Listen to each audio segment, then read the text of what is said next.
Good morning मेरे प्यारे प्यारे स्टूडेंट्स। और आज की क्लास में हम पेन नंबर के बारे में कंप्लीट जानकारी लेंगे। पेन क्या होता है, पेन कौन बनाता है, पेन किसको बनवाना पड़ता है और पेन को मेंशन कहाँ कहाँ करना पड़ता है, ये तमाम जानकारी पेन नंबर के बारे में आज इस वीडियो के अंदर कवर करेंगे। ध्यान रखिएगा बेटा, ये जानकारी सिर्फ सीए इंटर या सीए फाइनल के लिए नहीं है, ये जानकारी हर बंदे के लिए है, जिस भी बंदे को का पेन किसको बनवाना है और किस बंदे को नहीं बनवाना।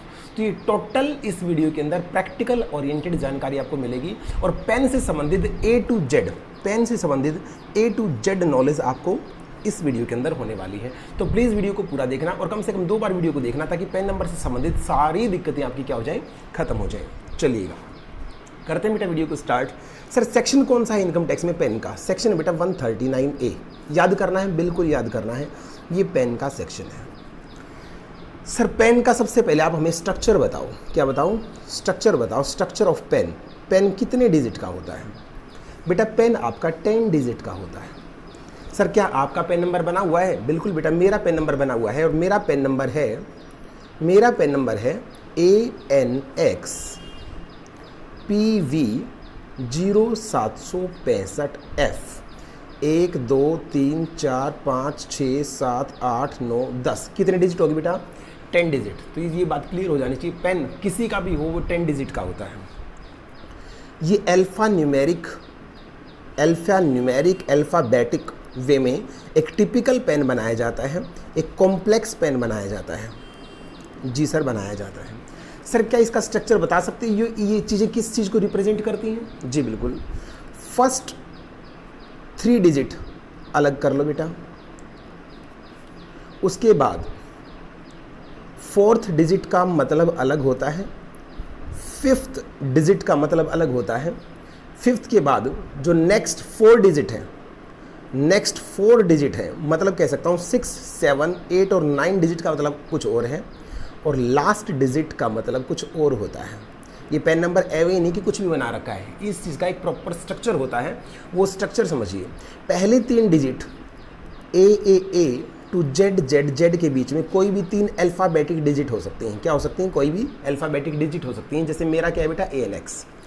4th डिजिट आपका स्टेटस शो करती है। क्या शो करती है? स्टेटस। सर समझे नहीं, अगर आप इंडिविजुअल हो तो P, 4th डिजिट में क्या हूँ बेटा? इंडिविजुअल, तो नाम क्या है? P। अगर आप कंपनी होते तो नाम आता C, 4th डिजिट कंपनी होती तो क्या होता? C। फर्म होते तो F, और हिंदू अनडिवाइडेड फैमिली होते तो H। अगर आप इंडिविजुअल हो तो क्या आएगा? 4th character P। मैं इंडिविजुअल हूँ इसलिए मेरा 4th कैरेक्टर क्या है बेटा? P। 5th कैरेक्टर आपके नेम को शो करता है, जो आपका नेम का पहला कैरेक्टर हो। मेरा नाम है वेद सोनी, तो V से क्या है? वेद। 5th कैरेक्टर आपके नेम को शो करता है। 6 7 8 9 जो ये 4 डिजिट है बेटा, ये 001 से लेके 9999 से बीच की कोई भी डिजिट अल्फा न्यूमेरिक हो सकती है, न्यूमेरिकल लिमिट हो सकती है, और लास्ट डिजिट कोई भी रैंडम नंबर चेक डिजिट होती है। क्या होती है? चेक डिजिट हो सकती है, जो कुछ भी हो सकती है।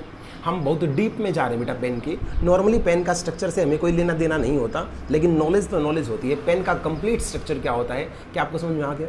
अगर मेरी कोई पार्टनरशिप फर्म होती तो ये 4th जो डिजिट है यहाँ पे P ना होके क्या होता? F होता। अगर मेरी कोई कंपनी होती तो ये 4th डिजिट P ना होके C होता। अगर मैं अचीव होता तो 4th डिजिट P ना होके H होता।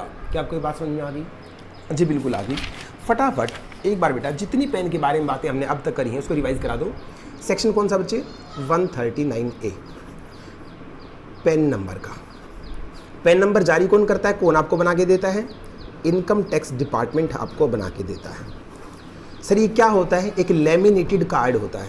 क्या होता है बेटा? एक लेमिनेटेड कार्ड होता है। इस कार्ड पे आपकी फ़ोटो भी होती है, आपका साइन भी होता है, और 10 डिजिट का एक नंबर भी होता है। 10 डिजिट का एक नंबर भी होता है।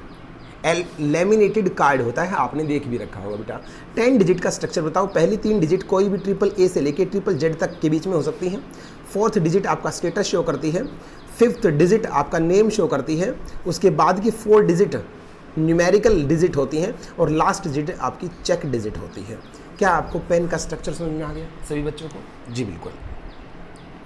अब बेटा हम और डीप में जाएंगे और मैं आपको बताऊंगा पेन नंबर किसको अप्लाई करना होता है। सवाल समझिए, एक क्वेश्चन हो सकता है, पेन अप्लाई किस किस को पेन बनवाना पड़ेगा, मजबूरी है तुझे पेन बनवाना पड़ेगा, अप्लाई किसको करना है। और दूसरा है, पेन अगर बन के आ चुका है तो उसको मेंशन कहाँ कहाँ करना है, कहाँ कहाँ पेन नंबर मेंशन किए बिना आप नहीं निकल सकते, वहाँ आपको पेन नंबर मेंशन करना ही करना होगा। ये दोनों कंपल्शन है। तो ये अलग अलग टाइप के क्वेश्चन बेटा, पेन बनवाना किसको है और पेन मेंशन किसको करना है। चलिए करते हैं स्टार्ट। पेन किसको बनवाना है। नंबर 1, जिसकी भी इनकम बेसिक एग्जेम्पशन लिमिट से ज़्यादा है, मतलब 2.5 लाख, 3 लाख और 5 lakh as per age criteria बेटा आपको पता उससे ज़्यादा है तो आपको पेन नंबर बनवाना पड़ेगा। अगर आप कोई बिजनेस या प्रोफेशन करते हैं और आपका टर्नओवर, आपका क्या बेटा टर्नओवर 5 लाख रुपए क्रॉस कर गया, एक्सीड कर गया, तो मैंने इनकम की बात नहीं करी बेटा, या टर्नओवर बेस्ड की बात कर रहा हूँ। अगर आपका बिजनेस एंड प्रोफेशनल आपका टर्नओवर 5 लाख क्रॉस कर गया तो आपको पेन नंबर हर हालात में बनवाना पड़ेगा। सीबीडीटी ने कुछ ट्रांजैक्शंस के लिए को लिस्ट नोटिफाई कर रखा है। वो ट्रांजैक्शन सिर्फ तभी हो सकती हैं जब आपके पास पेन हो, तो नोटिफाइड ट्रांजैक्शन के लिए आपको पेन नंबर अप्लाई करना पड़ता है। 4th, अगर आपको कोई पैसा मिल रहा है, कोई सम रिसीव आपको हो रहा है, जैसे बेटा आपकी लॉटरी निकल गई, कौन बनेगा करोड़पति में, आप 5 करोड़ रुपए जीत गए, ये 5 करोड़ रुपए इसके ऊपर टीडीएस कटता है। क्या कटता है बेटा, टीडीएस कटता है, और टीडीएस काटने के लिए पेन नंबर होना जरूरी है, तो उस केस में भी आपके पास अगर पेन नहीं है तो आपको पेन अप्लाई करना पड़ेगा। अल्टीमेटली कह सकता हूँ, अगर आपको कोई ऐसा सम रिसीव होना है जिसके ऊपर टीडीएस अगर डिडक्टेबल है तो भी आपको पेन नंबर अप्लाई करना पड़ेगा। जी सर, और बताओ, या आप थोड़े से बड़े बंदे हो, जैसे कंपनी के आप एमडी लगना चाहते हो, डायरेक्टर बनना कंपनी में चाहते हो, आप रॉयल्टी खा के ऑथर, अगर आप ऑथर हैं रॉयल्टी खा रहे हैं तो भी आपको पेन नंबर अप्लाई करना पड़ेगा। आप सीईओ हैं, क्या बेटा आप सीईओ या आप सीएफओ हैं, ये कुछ बड़ी टाइप के बंदे बेटा, इनके पास भी पेन मस्ट है, होना ही होना पड़ेगा। जैसे एचईएफ के अंदर जो कर्ता होता है उसके पास पेन नंबर होना जरूरी है, चीफ एग्जीक्यूटिव ऑफिसर के पास पेन होना जरूरी है, एटसेट्रा एटसेट्रा। और सर, और तो बेटा हु विलिंग टू टेक, जो भी बंदा लेना चाहता है, जो भी बंदा अपनी तरफ से लेना चाहता है तो वो भी ले सकता है, कोई दिक्कत थोड़ी ना है। तो ये हमने सीखा पेन किस किस को अप्लाई करना होता है, पेन किस किस को अप्लाई करना होता है। क्या आपको मेरी बात समझ में आ गई बेटा? फटाफट देखिए, पेन किसको अप्लाई करना होता है। जिसकी इनकम बेसिक एग्जेम्पशन लिमिट से ज़्यादा है, जिसका टर्नओवर 5 लाख क्रॉस कर गया, सीबीडीटी ने जो नोटिफाइड ट्रांजैक्शंस आपको मेंशन कर रखी हैं, जिसको कोई पैसा मिलना है और उसके ऊपर टीडीएस कटना है, तो वो तभी होगा जब आप पेन नंबर अप्लाई कर देंगे। और अगर आप MD, director, author, CEO, CFO या कर्ता वगैरह हैं तो आपको तो भी पेन नंबर अप्लाई करना पड़ेगा। और अपनी मर्जी से लेना चाहते हैं तो दी बेस्ट है, आप ले लीजिएगा, कोई दिक्कत नहीं है। अब हमारा दूसरा क्वेश्चन बेटा, पेन नंबर अगर आपका बन चुका है तो उसको मेंशन कहाँ पे करना है, मेंशन कहाँ पे करना है। ये ऑब्जेक्टिव के लिए बहुत बहुत इंपॉर्टेंट हो सकता है बेटा, ये ऑब्जेक्टिव के लिए बहुत इंपॉर्टेंट हो सकता है कि पेन नंबर आपको कहाँ मेंशन करना है। ऑब्जेक्टिव, अगर आप कोई इमूवेबल प्रॉपर्टी खरीदते हैं, क्या खरीदते बेटा, इमूवेबल प्रॉपर्टी, और उसकी वैल्यू जो है, उसकी वैल्यू एक्सीडिंग, ये हर जगह जब मैं मेंशन वाली बात बोलूंगा तो सभी जगह एक्सीडिंग वर्ड होगा, और मोर नहीं होगा बेटा, ध्यान से सुनना। हर जगह मैं वर्ड लिखूंगा और मोर नहीं, एक्सीडिंग। तो इसके अंदर ध्यान सुनना, अगर आप कोई इमूवेबल प्रॉपर्टी खरीद रहे हैं और उसकी वैल्यू 10 लाख रुपए से ज़्यादा है, क्या है 10 लाख रुपए से ज़्यादा, तो आपको पेन नंबर देना पड़ेगा, मेंशन करना पड़ेगा। अगर आप कोई शेयर्स एंड सिक्योरिटी खरीद रहे हैं, शेयर एंड सिक्योरिटी का लेन देन, परचेज और सेल कर रहे हैं, कितने से ज़्यादा, एक्सीडिंग। हर जगह वर्ड क्या आएगा बेटा, एक्सीडिंग। 1 लाख से अगर ज़्यादा की ट्रांजैक्शन आप करना चाहते हैं तो बिना पेन नंबर दिए आप वो ट्रांजैक्शन नहीं कर सकते। Oh my God. अब जनरल लिमिट क्या होती है इसकी, जनरल लिमिट इसके अंदर बेटा 50,000 रुपये की होती है, जो बहुत सारी ट्रांजैक्शन के लिए होती है। जैसे मैं आपको अब बोलूँगा, आप बड़े ध्यान से सुनना जैसे मैं अब आपको बोलूँगा तो आप सुनते चले जाना, जनरल लिमिट में कौन से आते हैं। अगर आप आरबीआई के बॉन्ड लेना चाहते हैं, किससे, 50,000 रुपये से ज़्यादा, तो आपको पेन नंबर देना पड़ेगा। अगर आप म्यूचुअल फंड की यूनिट लेना चाहते हैं, किससे ज़्यादा, 50,000 से ज़्यादा, तो आपको पेन नंबर मेंशन करना पड़ेगा।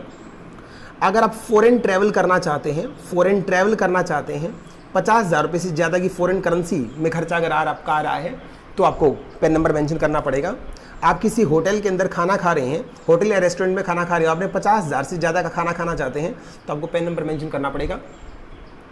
आप कोई डिवेंचर्स लेना चाहते हैं 50,000 रुपये से ज़्यादा का, तो आपको पेन नंबर मेंशन करना पड़ेगा। अगर आप बैंक में जाते हैं और वहाँ पे 50,000 से ज़्यादा का नकद जमा कैश डिपॉजिट कराना चाहते हैं तो आपको पेन नंबर मेंशन करना पड़ेगा। तो ये तमाम बातें बेटा मैंने आपको बताई। इमूवेबल प्रॉपर्टी से लेके इमूवेबल प्रॉपर्टी पे 10 लाख से लिमिट थी, शेयर सिक्योरिटी की 1 लाख लिमिट है, फिर जनरल लिमिट सब के लिए मैंने 50,000 बताई, आरबीआई के bond 50,000, mutual fund unit 50,000, foreign travel 50,000, hotel restaurant 50,000, debenture 50,000 और बैंक में नगद जमा करा रहे हैं तो भी कितना बेटा 50,000। ये वो चीज़ें हैं जहाँ आपको ये पेन नंबर मेंशन करना ही करना होगा। या फिर आप डीमैट अकाउंट खुलवाना चाहते हैं, सारे पेन आज कैसे ख़त्म हो रहे हैं। या फिर बेटा आप क्या करना चाहते हैं, डीमैट अकाउंट खुलवाना चाहते हैं। कौन सा अकाउंट, डीमैट अकाउंट आप खुलवाना चाहते हैं तो भी पेन नंबर आपको मेंशन करना होगा। बिना डीमैट के आप पेन मेंशन नहीं कर सकते, पेन नंबर दिए बिना आपका काम नहीं चलेगा। या बेटा कोई भी गुड्स या सर्विसेज आप परचेज करना चाहते हैं तो 2 लाख रुपए से ज़्यादा की अगर आप सिंगल टाइम में ट्रांजैक्शन करते हैं तो भी आपको पेन मेंशन करना पड़ेगा। तो ये वो चीज़ें हैं जहाँ पे पेन मेंशन आपको करना है। चलिएगा या फिर अदर ट्रांजैक्शंस जो भी नोटिफाइड हैं, जो भी नोटिफाइड ट्रांजैक्शन है जहाँ जहाँ पेन मेंशन करना हो, क्योंकि सारी तो बेटा हम लिस्ट बना नहीं सकते। फटाफट मेरे प्यारे बच्चों बताओ, पेन का स्ट्रक्चर मैं समझा चुका। सेक्शन 139A लगेगा। बनाता कौन है, इनकम टैक्स डिपार्टमेंट। कार्ड कौन सा होता है, लेमिनेटेड कार्ड। कितने डिजिट का होता है, 10 डिजिट का। इसके पहले 3, 4th, 5th, नेक्स्ट 4 और लास्ट डिजिट का स्ट्रक्चर मैं आपको बता चुका।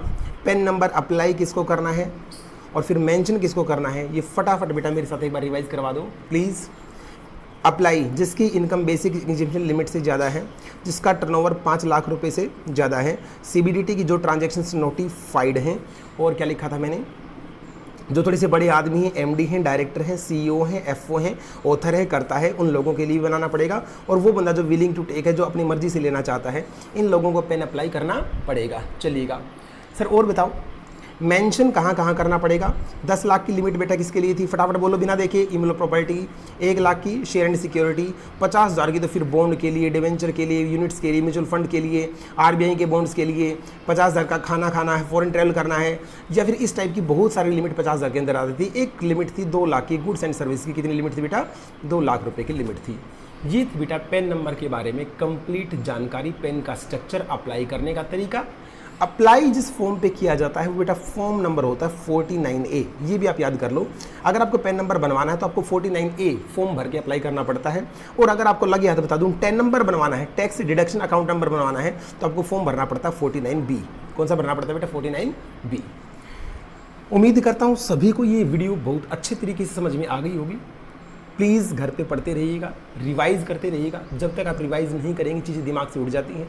मैं कभी भी बुक लेके नहीं बैठता, मेरी मर्जी से दिमाग में जो भी होता है मैं छाप देता हूँ।